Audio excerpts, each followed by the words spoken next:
Hi everyone, so today we are going to study third chapter, that is corporate governance. So before starting with this chapter's explanation part, let us understand, is this chapter important for your exam perspective?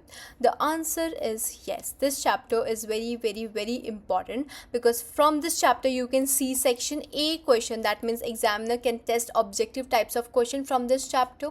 Along with your section A, you can also see section B question. That means examiner can test theoretical concepts of this chapter also, and along with that there can be a case specific question also. It means you can be given a case where examiner can ask you what is the deficiency in this corporate governance, and from that case, for that case specific question, you need to give your answer. So this chapter is super important, which means that you need to make your own handwritten notes also for this chapter. Now I will be giving you notes, but along with my notes you should be able to make your own notes, because when you make your own handwritten notes, the concept stays with you for a longer period of time. So that is the reason you should be making your own notes along with my explanation. Okay guys, now we will be moving forward with our explanation part. Now what is the meaning of corporate governance? You might have studied this term in your college, in your school, but what do you mean by corporate governance? Now I will be explaining this term in great depth. Now corporate governance refers to the internal system or means by which companies are directed and controlled. Now for example, there is a company, okay, there are so many people working in this company. There is management, there are directors, there are employees.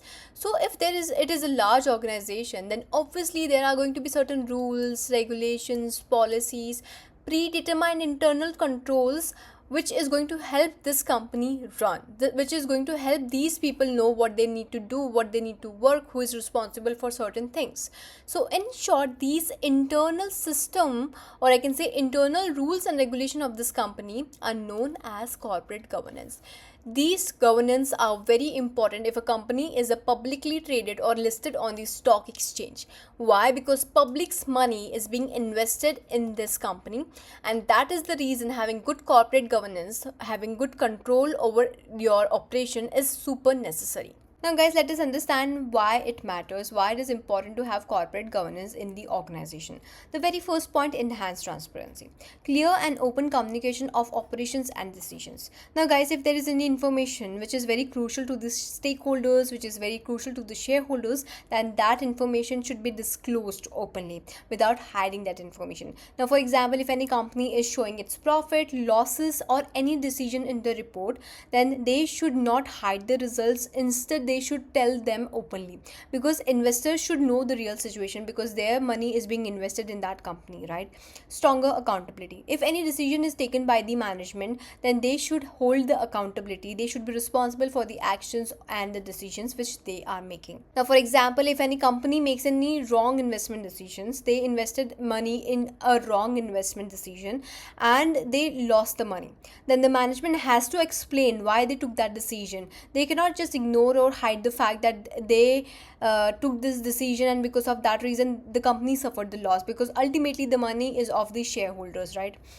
Operational efficiencies, streamlined process and better resources utilization. Now work should be done in a smooth and organized way with less wastage of the time and other resources. Now employees and everything is the resource of the company, so their goal should be the optimum utilization of the resources, and they should try to utilize the resources and maximum utilization should be done. Okay, improved risk oversight. Now suppose this war situation, now there was a very tense situation between Iran and US before only, so it was very predictable that a war can happen, right?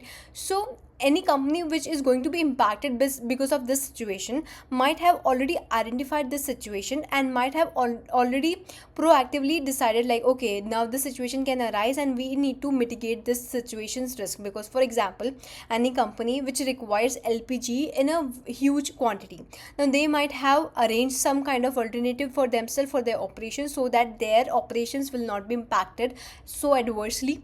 So guys, if they are able to identify the situations, identify the risk before only, then they can find out the ways to mitigate that kind of threat or situation.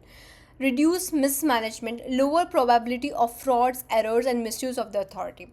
Now it is very simple because if there are certain proper rules in the organization, so the chances of frauds and errors or misuse of the powers are going to reduce significantly. These chances are going to be low. No single person can control all money decisions. Now for example, if there is a money decision which any organization needs to make, or for example there are certain kinds of transaction which are very recurring for any organization, then there should be two officials who sign those transactions so that no fraud or error took place, because obviously money is being involved, so it should be done with utmost care, right? So two officials should be there, they should authorize it. So because of all these controls, internal controls, the fraud and errors reduces to a very low extent. So I hope these all points are clear. Enhanced transparency, stronger accountability, operational efficiencies, improved risk oversight, and reduced mismanagement. Now guys, let us study this sixth principle, OECD sixth principle. Now Organization of Economic Cooperation and Development established six principles which are being accepted globally. Now the very first is establishing an effective corporate framework, governance framework. Now the very first point means that there should be a proper system and structure in the company. A company should have a clear policy on the decision making, on reporting, and there should be a clear policy on the control, so that everything should run out smoothly. Okay, now the second thing, protecting shareholders' right and ensuring equitable treatment. Now it is not like that you should be prioritizing certain shareholders. No, for shareholders, all shareholders are important to the company, so equal treatment should be given to the shareholders. They should be treated fairly irrespective of any priority or anything. Okay, now small investors should get the same information and they should be treated same as the big investors. No special treatment should be given to the big investors. This is the meaning of this point. Okay, third point, recognizing the role of institutional investors and intermediaries. Now this means that big investor agencies should act responsibly and ethically. Now mutual fund or any investment firms should make decision in the best interest of their client. They should not think about their own pockets, they should not think about their own gains. Instead they should make decision in the best interest of their clients. Integrating stakeholders' perspective into governance. It simply means that not just shareholder is important to the company. Everyone who is connected to the company are important, like employees, vendors, or all these stakeholders are important for the company. And now for example, the employees should be treated properly, fairly, and the company should think about their welfare also. The company should not only think about its own profit, they should also think about the employee, because they are working super hard for the company. Ensuring timely, accurate disclosure and transparency. This is a very important point, because company should provide accurate and timely information to everyone who is associated with it. Okay, financial statements should be honest. Okay, financial statements should be honest, and they should be published on time so that people can trust them, and they should have all the information which are necessary for the disclosure. Now defining the board's responsibilities clearly. Now what happened, the board of directors should have clear roles and responsibilities. Their responsibilities and roles should be clear. Now the board should monitor the management. The responsibility of the board is to monitor the management. They should take the key decisions for effective working of the organization. It is not letting any factor impact its operation. It is moving in the right decision. I hope all these 6 points are clear to you all. Now guys, these 5 points are super important, and we are going to study all the 5 codes in great details, the UK corporate governance codes. Now from these 5 points you will be studying so many small details which are super important, and it can be tested in your OTQs, and it can also be tested in your case specific answers or your theoretical questions. Okay guys, so the very first point is board leadership and purpose. We are going to study all the points in great details. Second is division of responsibilities. Third is composition and succession, audit, risk and control, and remuneration. So let's get started with our first point, that is board leadership and purpose. It means setting direction and defining why the company exists. Okay, I'll just quickly read out the points which are being written in this. Okay, so the division of responsibilities means separating powers to prevent concentration and authorities. You might have heard like segregation of duties. This here it is very important to separate the powers so that every individual knows like what the other individual is doing. The powers are being delegated so that they can operate and work efficiently. Okay, composition and succession, building a skill board and planning for the future leadership, like what kind of board structure should be there and how they should be planning and how everything is being decided. So audit risk and internal controls.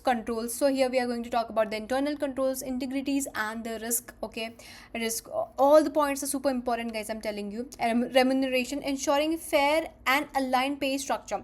Now when you are paying to the directors and senior management, then it is very important to have a committee which is going to take care about the remuneration of such officials who are super important, or I can say of higher authority. So everything is of great detail. We are going to start with the first point, that is board leadership and purpose.